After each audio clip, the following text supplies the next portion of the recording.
Alright lads, Addicted to Wrestling here, and I am back with episode 10 of my WWE 2009, the PG Era Mod series. And if I sound a little bit down, there is a reason for that, and that is because I had to delete the Survivor Series episode. It was completely unwatchable. The reason for that is, for some reason, it decided not to render properly, which kind of pissed me off because I put a lot of effort into editing that.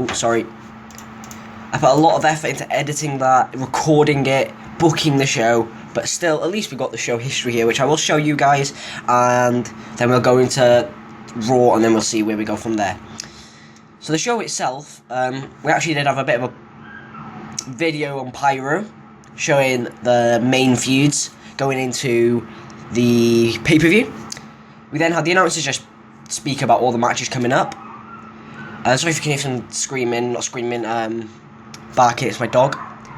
We then had Dolph Ziggler, the Straight Edge Society, and the Hart Dynasty defeat Shad Gaspard, JTG, R-Truth, John Morrison, and Matt Hardy in a B-74 rated match.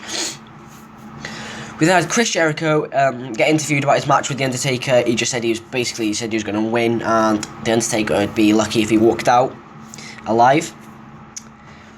That got a 76, I think that's a B. We then had MVP versus The Miz for the US title. MVP did win. That got a 64C. I did tell him to keep The Miz strong though, so that was probably why it was so low. We then had Shawn Michaels and Triple H in their locker room.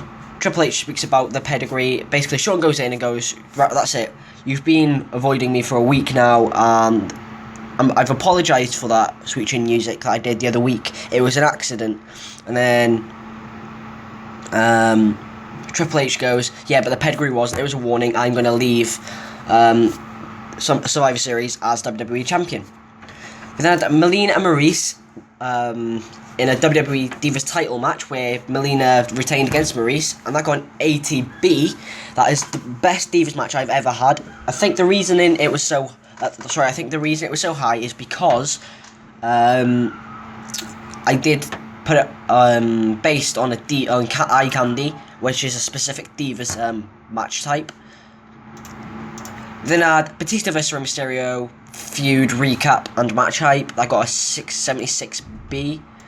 Rey Mysterio defeated Batista in a B80.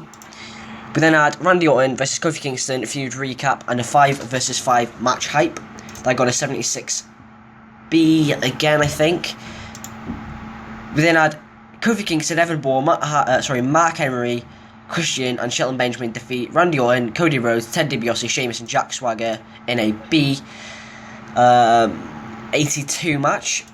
I did have it as an open match. I did try and have it keep Randy Orton strong, but then I thought to myself that would really bring the match rating down. So there is some bad news. Kofi Kingston is really growing in popularity, really, really is. But we've got people like Randy Orton, Triple H, and The Lot just kind of slowly decreasing in popularity, so we need to start getting them more popularity, basically. The announcers go crazy after the results. Team Kofi versus Team Randy Orton result. They just said that, oh my god, Kofi pinned Randy Orton, because the last two was Kofi Kingston and Randy Orton, and Kingston pinned Orton. Just really, really putting over Kofi. We then had Gail Kim, Eve, Kelly Kelly, and Mickie James defeat Jillian Hall, Beth Phoenix, and Lay Cool in a 64C rated match. Not a great match. But then we had The Undertaker vs Chris Jericho feud recap and match hype. That got a 74B-, I think that is. But then we had the semi-main event, which got an 80B. The Undertaker retained his title against Chris Jericho. The Big Show did interfere, the Big Show did try and distract The Undertaker, but it still didn't work. And then we had John Cena defeat Shawn Michaels and Triple H to retain his WWE Heavyweight title in a 89B+ rated match. 89A rated match, I think that is. That was a B+ 86 overall show. We did have a 55,000 people there. It was a sellout at the New York Yankees Stadium in the tri-state area, and we did have an 8.03 pay-per-view buy rate. So yeah, this save is definitely going really well. If you have a look at the shows, we've had a B+, C- about Superstars, that's fine.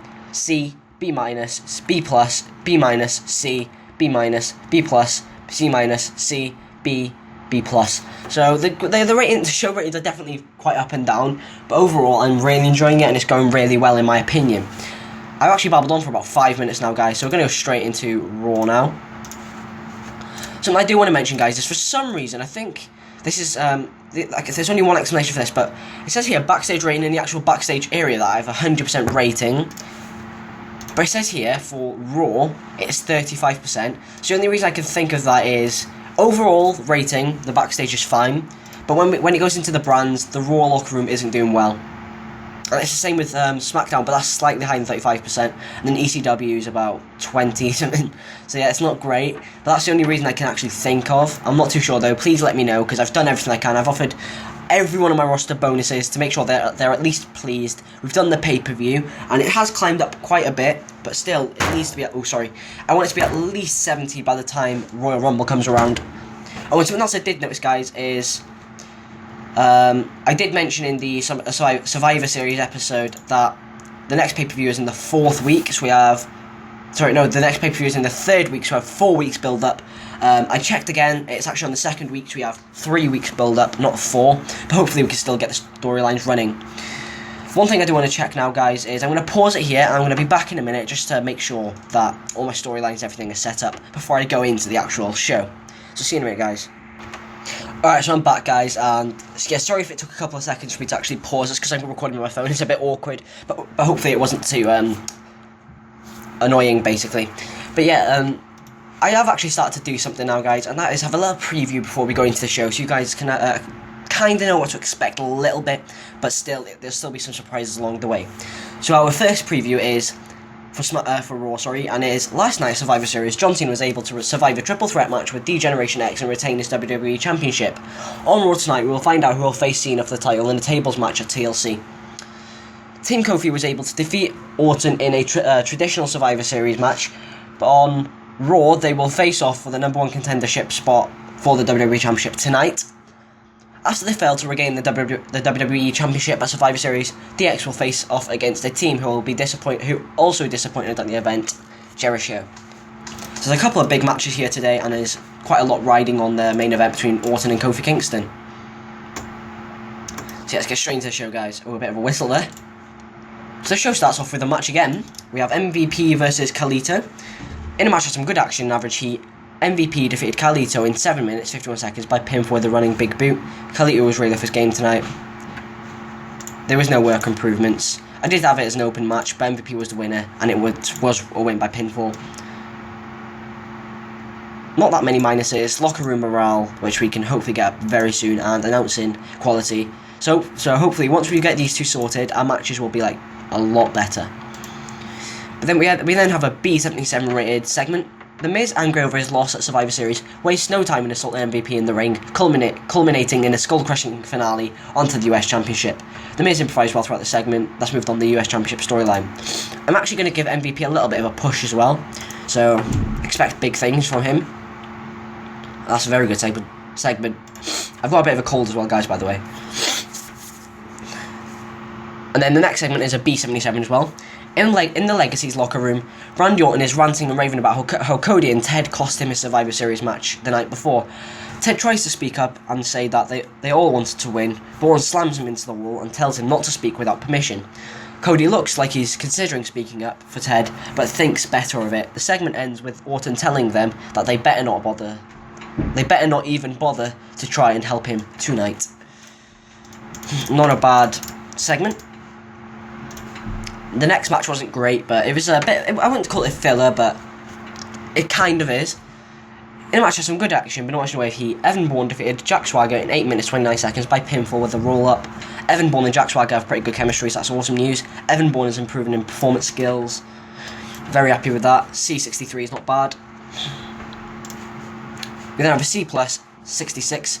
Jack is fuming in the ring following his second embarrassment and assaults Bourne from behind, laying him out with not one, not two, but 3 gut-wrench power bombs in a row. I wouldn't really say there's a massive storyline going on between these two, but there's going to be a little bit of heat between the two going on. Definitely. Number B78. Backstage, Kofi is asked about his #1 contenders match against Randy Orton tonight and how he feels heading into it after his amazing performance last night at Survivor Series. He says that he's beat up, he's banged up, and he's hurt, but he's never felt better. But tonight, he's going to feel even better when he kicks Orton's head off his shoulders and goes on to face John Cena in a tables match for the WWE Championship at TLC. That's moved on the WWE Championship storyline. We have a C60 match, in a squash match, an extremely short match. Sheamus defeated Primo in 4 minutes 37 seconds by pinfall with a brogue kick. Not bad. Primo's improving in Rumble skills. We have a C60. Jamie Noble makes his return after being Sheamus' first victim on Raw. So yeah, he hasn't been here. He hasn't been on the show for about 3 or 4 weeks now. Coming down to the ring and trying once again to take down the Celtic Warrior. Despite his valiant efforts, Noble again is laid out when Sheamus hits a high cross onto him and leaves the ring. How long has this video been going on? Just over 10 minutes, bloody hell. Not bad. The C plus 71 Divas match. In a match had some good action, but not sure wave heat. Melina defeated Jillian Hall in 6 minutes 6 seconds by pinfall with an inverted leg drop bulldog. Not bad. Another C plus 60, but this is 67. Gail Kim comes down to the ring and congratulates Melina on her victory, raising the Divas champion's arm in the air before turning it into an eat defeat and leaving Melina laid out on the mat as Kim raises the title belt above her body. She has switched to a bitch gimmick. They only got a 50. Gail Kim has hinted at a heel turn. That's moved on the Divas Championship storyline. That is not good news, 50. Really not good news, because she was going to get a bit of a push, but it hasn't had too much of an effect on her segments so far. Then have a B77. Are you ready? No, I said, are you ready? And for the thousands, for the thousands in attendance, for the millions watching at home, and for John Cena, who has not seen the last of either of us challenging him for the WWE Championship, let's get ready to suck it. So yeah, that's just DX making an entrance. Then an A92. Oh my god. That's a very good semi-main event. I kind of regret putting Kofi versus Randy as a main event because I don't think it'll do as good as this, but it's still a very good match nonetheless and will help our rating. In about the features great action and great heat from the audience. Jerry Show defeated D-Generation X in 11 minutes 44 seconds when the Big Show defeated Shawn Michaels by pinfall with a knockout punch. Shawn Michaels and Triple H showed excellent chemistry teaming together. The Big Show and Chris Jericho had great chemistry when teaming together. The SmackDown WWE World Heavyweight Championship storyline is advanced for this segment, and the Triple H vs Shawn Michaels storyline is advanced for this segment. So before you guys are wondering, it's not going to be like an absolutely massive storyline between these two yet anyway, and I'm not too sure what it'll be like in the future, but you'll see what happens. B-76, as they get to the feet, Shawn and Triple H start to argue. Triple H tells Michaels that he needs to get his head in the game, shoving him in the chest as he can be heard yelling, "What's wrong with you?" HBK replies by simply giving Hunter sweet chin music, leaving him laying out cold in the ring. That's moved on the Triple H vs Shawn Michaels storyline. I was expecting it to be better considering it was based on their entertainment and they're quite entertaining in my opinion. I'm sorry if you can hear some beeping, it's my fire alarm, my dad's cooking. Yeah. The main event got a B82, it still did a good match. In about had great action and great heat from the audience. Kofi Kingston defeated Randy Orton in 15 minutes 34 seconds by pinfall with a Trouble in Paradise. Yeah, Kofi Kingston is going on to face John Cena at the TLC.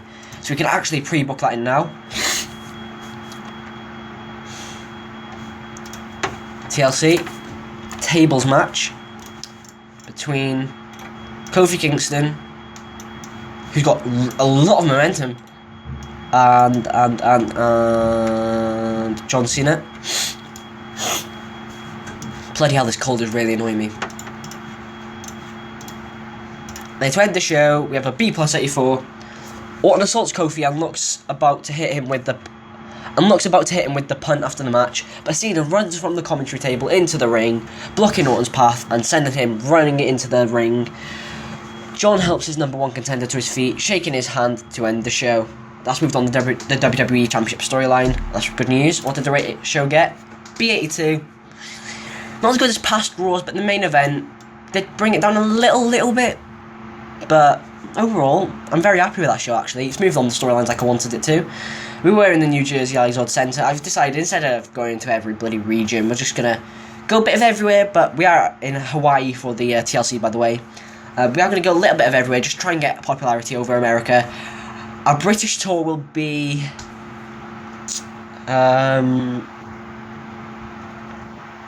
in